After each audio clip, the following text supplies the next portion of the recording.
teman-teman semua, bertemu lagi nih dengan saya. Nah, di kesempatan kali ini kita akan membahas tentang awan. Teman-teman pernah berpikir nggak sih, ketika teman-teman melihat ke langit kemudian lihat banyaknya awan, kira-kira bagaimana sih proses pembentukannya? Kemudian awan itu sebenarnya apa sih? Tersusun atas apa saja gitu. Kemudian teman-teman pernah berpikir nggak, jangan-jangan awan ini berhubungan nih dengan peristiwa hujan maupun peristiwa-peristiwa alam lainnya. Penasaran bukan? Nah, mari kita sama-sama simak penjelasan berikut yang akan saya sampaikan. Nah, teman-teman semua, di sini kita akan mencoba membahas ya tentang bagaimana sih awan itu terbentuk, kemudian partikel apa saja sih yang ada pada awan itu. Nah, sebelumnya izinkan saya memperkenalkan diri. Nama saya merupakan Wisnu Syahid. Saya adalah taruna tingkat 3 yang saat ini berada di Sekolah Tinggi Meteorologi, Klimatologi, dan Geofisika di semester kelima. Baik teman-teman semua, berkaitan dengan pembentukan awan, di sini hal pertama yang akan kita bahas yaitu kita akan menjelaskan tentang konsep diagram dari tahap-tahap mikrofisis awan itu sendiri, teman-teman semua. Nah, di sini ada diagram yang sudah kami dapatkan, yang mana diagram ini merupakan diagram yang menjelaskan proses mikrofisis pada awan, di mana tahapannya itu terdiri dari tahapan deposisi, di mana partikel es yang tumbuh itu melalui difusi uap air yang mengarah ke partikel tersebut. Kemudian dilanjutkan dengan proses yang namanya riming, di mana proses ini merupakan proses terjadinya ketika partikel es mengumpulkan tetesan-tetesan air cair yang langsung membeku saat bersentuhan, teman-teman semua. Kemudian tahap selanjutnya itu collection, di mana tetesan awan ini ternyata bertabrakan gitu dan menyatu menjadi tetesan yang lebih besar. Nah, jadi yang awalnya tetesan-tetesan ini terpisah, teman-teman, ketika bertabrakan itu menyatu dan dia membentuk tetesan yang lebih besar lagi, teman-teman semua. Proses selanjutnya itu ada yang namanya shedding. Shedding ini merupakan proses terjadinya saat sebagian air yang belum beku itu terpisah dari partikel hujan es. Selanjutnya itu partikel es ataupun tetesan air ini ternyata masih dapat mencair gitu, yang biasanya berubah bentuk atau conversion dan mengalami penguapan atau evaporation dan kondensasi ulang, yang semuanya akan mempengaruhi siklus hidup awan dan potensi curah hujan yang dihasilkan. Jadi simpelnya teman-teman semua, tahapan pada diagram ini tuh bakalan nentuin gitu, gimana sih output terbentuknya awan yang kita harapkan gitu. Ataupun hujannya itu nanti seperti apa gitu dari awan-awan yang terbentuk itu. Nah, selanjutnya teman-teman, saya akan coba menjelaskan ke teman-teman semua tentang yang namanya kurvatur efek atau hukum Kelvin gitu, teman-teman. Yang selanjutnya saya juga mencoba menjelaskan sedikit tentang absolute effect, dan yang terakhir saya akan mengaitkan gitu antara kurvatur efek dan absolute effect gitu terhadap pembentukan butir-butir awan. Yang mana dalam hal ini dinamakan juga kurva Kohler, teman-teman. Nah, sedikit ya, ketika kita membahas tentang kurvatur efek atau efek kelengkungan, teman-teman. Teman-teman dapat lihat nih grafik yang telah kami paparkan gitu. Di sini bahwasannya tegangan permukaan dan ikatan antar partikel itu melemah saat permukaan mulai melengkung, teman-teman. Yang mana meningkatkan laju penguapan. Laju pertumbuhan bersih tetesan ini dinyatakan dengan rumus EE kali R, teman-teman semua. Jika E kurang ER lebih besar daripada 0, maka tetesannya itu cenderung tumbuh. Sedangkan jika E dikurangi E kali R lebih kecil dari 0, tetesan itu cenderung menguap, teman-teman.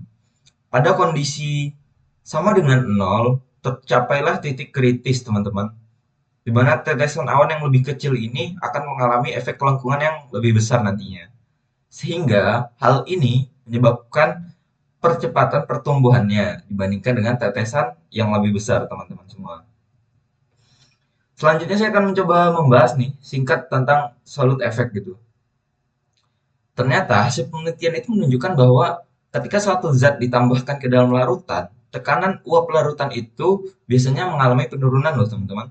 Dengan demikian, sedikit jumlah zat terlarut, semakin rendah pula tingkat saturasi yang diperlukan atau efek zat terlarutnya.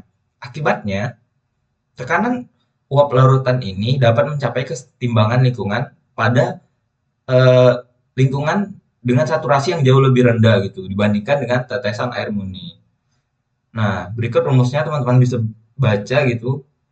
Kemudian persamaan Kohler ternyata itu nyatain kalau tekanan uap kesetimbangan untuk setetes air yang mengandung zat terlarut itu ternyata hasil dari perkalian dari tiga faktor utama teman-teman. Yang pertama itu tekanan uap jenuh air murni di atas permukaan datar. Yang kedua yaitu efek lengkungan atau kurvatur efek. Dan yang ketiga itu efek zat terlarut itu sendiri teman-teman. Nah, kombinasi dari hal ini itu bakalan nentuin gitu kesetimbangan daripada tekanan uap pada permukaan tetesan, khususnya ketika ada zat terlarut di dalamnya gitu.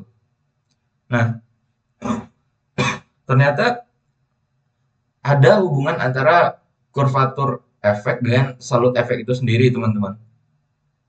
Dimana ini ada grafik ya, dan juga ada tabel, teman-teman bisa baca.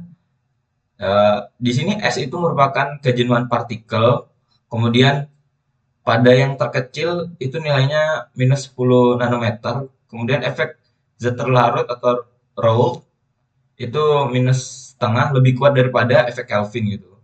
Ketika Ragets yang lebih besar dari air ditambahkan ke partikel, ternyata efek Kelvin itu mulai menang atas gitu. Nah, karena Raget sangat besar, maka permukaannya mulai terlihat datar dan larutannya menjadi sangat encer gitu. Sehingga air yang cair mendekati murni dan mendekati es itu mendekati nol yang berarti bahwa E mendekati ES disebut supersaturasi kritis gitu. Partikel ini tidak dapat aktif dan tumbuh menjadi tetesan awan sampai kemudian nantinya akan jenuh ya teman-teman semua. Di mana terjadi pada radius kritis R untuk aktivitas. Tetesan yang mencapai radius ini dapat aktif dan tumbuh menjadi tetesan awan. Tetesan yang tidak mencapai radius ini tidak akan aktif gitu. Intinya radius kritis ini ternyata sangat penting loh teman-teman terhadap apa ya pembentukan awan itu sendiri gitu. Dimana semakin besar N, semakin kecil S dan semakin besar R, teman-teman bisa lihat pada gambar ya. Nah, persoalan yang kita bahas selanjutnya yaitu saya akan mencoba menjelaskan gitu tentang gimana sih perkembangan daripada modifikasi teori parsel udara sebagai efek dari teori parsel yang terlalu cepat dalam akselerasi gaya buoyancy, teman-teman. Ada 4 kemungkinan ya, teman-teman. Kalau kecepatan itu sendiri lebih apa ya? Terlalu tinggi gitu, sangat cepat gitu. Yang pertama yaitu adanya hambatan aerodinamis yang diabaikan. Yang kedua yaitu pencampuran dengan udara sekitar itu diabaikan. Yang ketiga, gerakan kompensasi ke bawah dari udara sekitar itu diabaikan juga. Yang keempat yaitu berat air yang terkondensasi yang sebagian terbawa bersama paket itu juga diabaikan. Yang pertama yaitu beban air kondensasi gitu. Jika air yang terkondensasi hadir dalam bentuk awan atau presipitasi, ia akan memberikan gaya ke bawah gitu, menggunakan temperatur virtual untuk udara lembab. Berikut adalah rumus dari faktor daya apung. Nah, hal ini tidak akan terjadi jika thermal naik melalui awan gitu. Ungkapan yang lebih umum yang memungkinkan kemungkinan ini yaitu B sama dengan T per T aksen kali 1 tambah eh, mu aksen dikurangin 1 tambah mu. Di mana mu aksen adalah rasio pencampuran kondensat di udara sekitarnya. Yang kedua kita membahas tentang mengkompensasi gerakan ke bawah gitu teman-teman. Dimana konsepnya juga sama gitu kayak kontinuitas massa lah. Dimana udara harus turun ke suatu tempat untuk menggantikan volume yang dikosongkan oleh thermal yang bergerak ke atas. Jika udara yang turun bebas awan, udara tersebut akan dihangatkan pada laju adiabatik kering. Udara yang dilalui thermal yang nantinya naik mungkin suhunya terpengaruh oleh penurunan adiabatik itu sendiri, teman-teman. Di mana ada metode yang namanya metode irisan analisis stabilitas yang dirancang untuk memperhitungkan efek ini dalam hal penurunan udara di sekitarnya, teman-teman. Nah, asumsi kita bahwa udara yang naik ini didinginkan pada laju pseudo adiabatik, sementara udara yang turun dihangatkan pada laju adiabatik kering, kering gitu, teman-teman. Kemudian setelah waktu singkat sebesar selang waktu dt, udara yang tiba di level dari bawah akan memiliki suhu yang diberikan oleh rumus sebagai berikut gitu. Yang nantinya pada akhirnya situasinya tidak stabil ketika suhu ini kurang dari suhu termal. Jadi eh, konsep ataupun rumusan ini ternyata sangat berpengaruh, teman-teman, terhadap kestabilan itu sendiri dari suhu termal.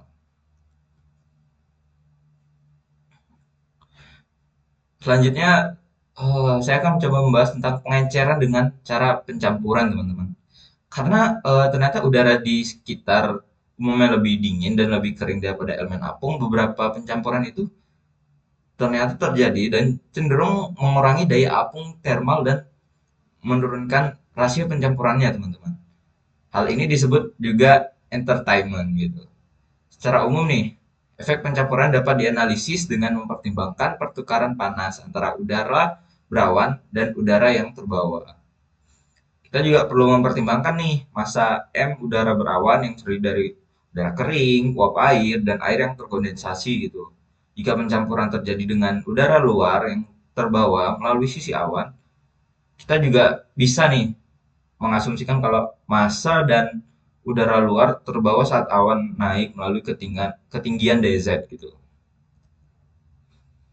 Nah, panas yang dibutuhkan untuk menghangatkan udara ini terbawa kemudian di mana kandungan panas uap dan kondensat ini juga dapat diasumsikan dan dapat diabaikan gitu jika dibandingkan dengan udara kering gitu.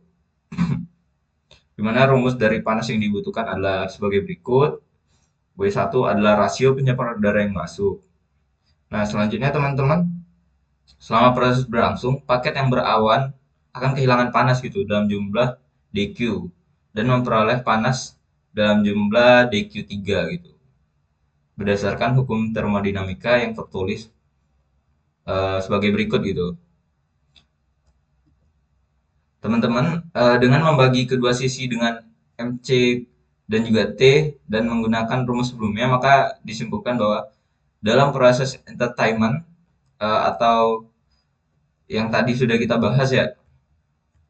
Nah, rumusnya adalah d theta per theta sama dengan min L CPT dikali DWS dikurang B tambah L per CPT WS kurang W aksen dikali dengan dm per M. Kemudian laju perubahan suhu akan mengikuti elemen berawan diperoleh dengan menurunkan ya terhadap waktu. Mana rumus akhirnya sebagai berikut ya, d per dt dan seterusnya. Persamaan yang mengatur suhu T dari paket tak jenuh yang terbawa adalah sebagai berikut.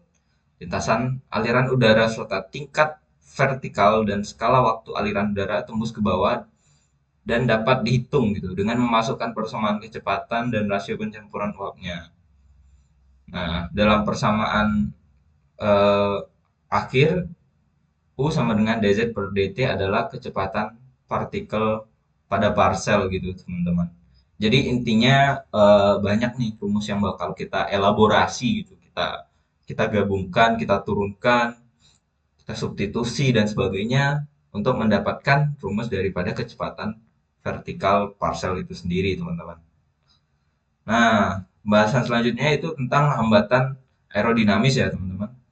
Ternyata kecepatan partikel gelembung itu secara vertikal bergantung pada ukurannya dan daya apungnya menurut kombinasinya tertentu.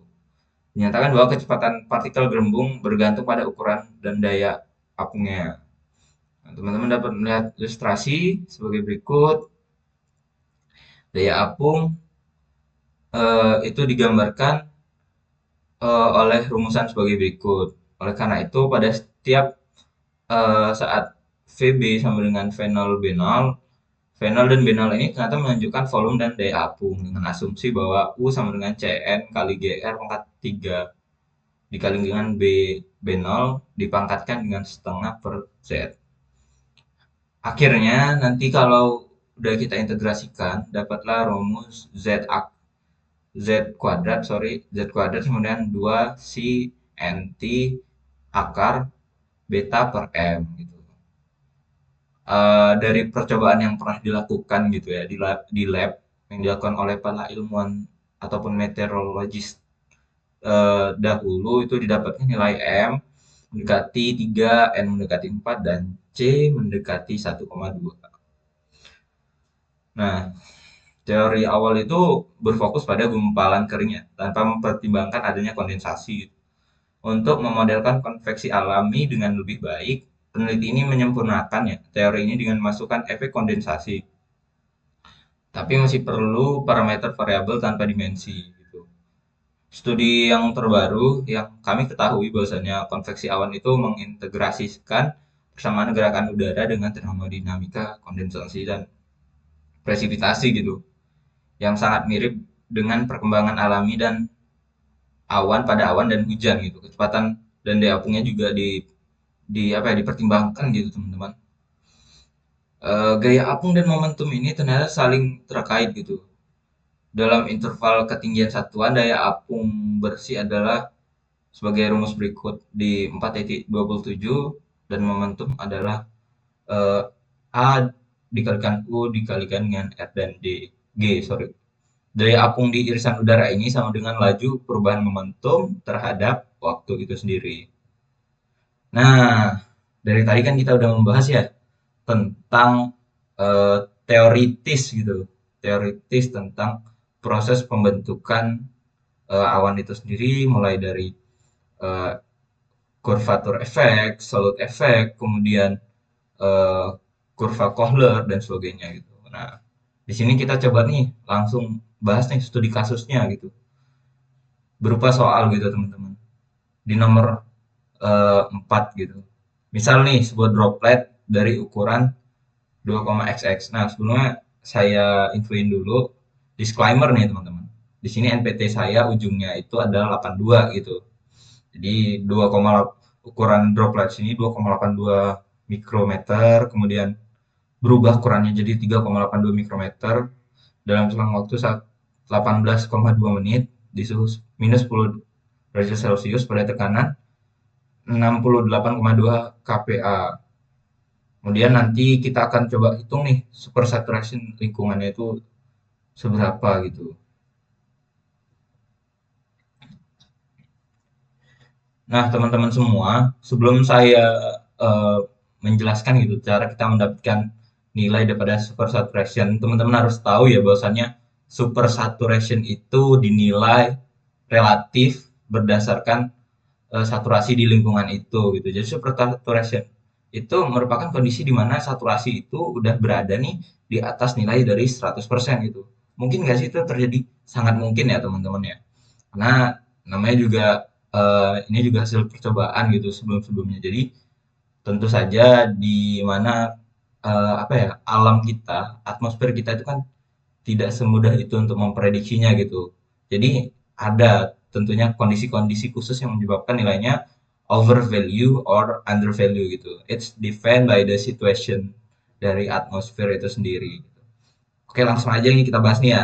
Diketahui nilainya eh, E atau zeta ya kalau nggak salah. Zeta satu sama dengan 10 pangkat 1,5, kemudian nilai jari-jarinya R terhadap T, perubahan. Nah, itu R terhadap T 38,2 mikrometer, kemudian R0 2,82 mikrometer. Nah, T-nya itu sendiri bernilai 18,2 menit sama dengan 1092 second. Gampang ya, tinggal kaliin 60 udah selesai. Dan juga temperature-nya itu 10 derajat Celcius dengan nilai tekanannya atau P itu 68,2 Pascal gitu. Kilo. Pascal gitu. Nah, yang ditanya ini nilai super saturation atau S kurang 1 gitu. Rumusnya seperti ini teman-teman.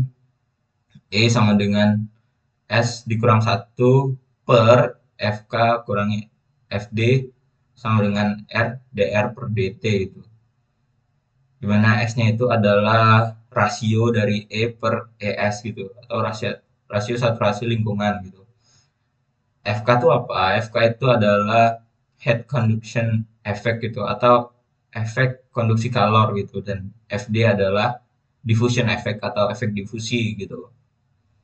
Nanti persamaannya itu RT sama dengan akar R0 kuadrat tambah 2ET.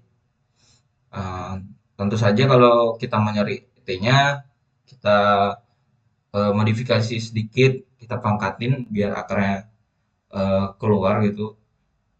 Nah, kemudian kita sesuaikan R0-nya eh, berubah di ruas kiri, kemudian nantinya dibagi dengan 2T untuk dapetin nilai E. Di mana E1 itu sama dengan 1/FK tambah FD. Nah, itu kita substitusi ya ke rumus awal. Endingnya, sorry, bukan ending, maksudnya S kurang 1 akan dikalikan dengan E1 gitu. Nah, S kurang 1 inilah yang dinamakan supersaturasi ambien ya. Nah, untuk kalkulasinya seperti berikut teman-teman. Tinggal masukin nilai R-nya, R0 dan T. 38,2 mikrometer dipangkatin 2 dikurangi 2,82 mikrometer pangkatin 2 dibagi 2 kali 1092 second gitu. Dalam hal ini kita nggak usah convert nilai mikronya, nggak apa-apa teman-teman, karena ini disesuaikan lagi daripada ukuran partikelnya itu. Aneh aja kalau kita bahas apa ya, dalam hal ini kan eh, uap-uap air ini kan berukuran kecil gitu kan, nggak perlu kita ubah juga ke meter kuadrat, nanti terlalu besar gitu.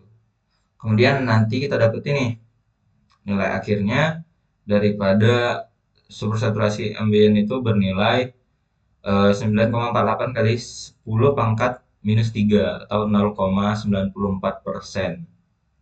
Kurang lebih seperti itu teman-teman, daripada nilai supersaturasi ambien. Selanjutnya nih, soal kedua. Berapa sih nilai kecepatan angin vertikal U pada periode orografi yang sebanding dengan periode dari buoyancy oscillation? Jika lapisan dari udara tak jenuh melewati daerah orografi dengan ketinggian 8,2 km, terpisah dari arah alirannya dengan lapse rate 4,82 derajat Celcius per kilometer, dengan suhunya adalah 8,2 derajat Celcius. Diketahui bahwa 82 adalah 2 digit terakhir NPT ya, seperti saya terangkan sebelumnya gitu teman-teman. Nah, di sini untuk menghitung vertical velocity itu sendiri teman-teman, eh, kita harus mengetahui nilai L, kemudian TD, T, nilai T, dan juga nilai G gitu teman-teman. Dimana rumus daripada formula periode dari buoyancy oscillation itu T sama dengan L per U sama dengan 2V per N. Maka kalau mau dapetin nilai U, teman-teman, kita harus ubah sedikit ya, dimana U itu sama dengan L kali N per 2V, dimana N adalah akar G per T kali RD kurangi R. Pada akhirnya itu nanti rumusnya seperti berikut ya, U sama dengan L per 2V dikalikan akar G per T kali RD kurangi R. Tinggal kita substitusi gitu nilainya, kita masukin lah, kita ganti gitu, gunain aja kalkulator gitu. Endingnya nilai yang akan kita dapetin itu nilai daripada kecepatan vertikal atau vertical velocity adalah sebesar 16,61 meter per second. Nah, saya ucapin terima kasih buat teman-teman semua yang udah mau bergabung menonton video ini, dan juga kepada Bapak Dr. Aris Kristianto, terima kasih karena telah membimbing dalam pemberian materi ini di kelas sebelumnya. Saya akhiri teman-teman semua, silahkan komen di kolom komentar, berikan tanggapan yang positif. Eh, Mari sama-sama kita bangun ilmu meteorologi ini untuk lebih maju lagi ke depannya. Harapannya dengan adanya eh, program seperti ini, teman-teman semua itu dapat lebih mengetahui gitu tentang seberapa rumitnya sih alam ini bekerja. Ya, jadi kurang lebih seperti itu. Saya mohon maaf, tentunya banyak sekali ya kekurangan saya dalam pembuatan video ini yang harapan saya sendiri saya dapat bisa lebih improve ke depannya dalam hal penyampaian, dalam hal kualitas video dan sebagainya. Saya akhiri, Assalamualaikum warahmatullahi wabarakatuh dan terima kasih.